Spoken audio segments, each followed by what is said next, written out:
So like, did God just like come at you one night in prayer? Was it just, were things falling apart? What? Okay. So yeah, it was a really kind progression, I would say, with the Lord.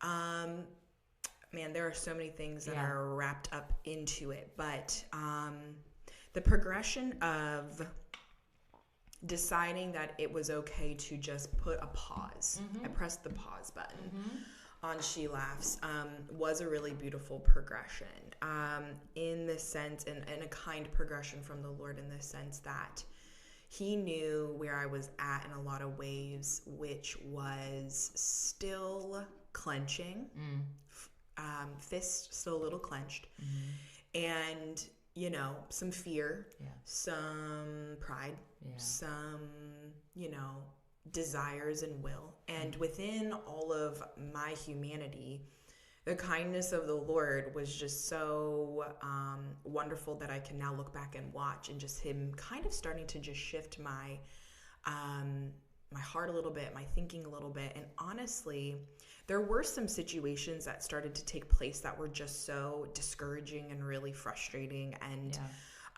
were causing a lot of financial burdens and issues and stress. Like I was in the hospital. I had Zara, and I was in the hospital, and I was dealing with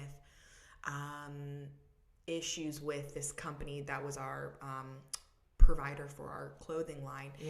And I'm just sitting there and I'm thinking, I shouldn't have to be doing this. Like, I just birthed my first child into this world, and I am sitting in this hospital bed, emailing, calling, texting, trying to figure out what's going on with this. And the journey of like those first couple of weeks after having a baby are really wild, because you're literally awake on a 24-hour period.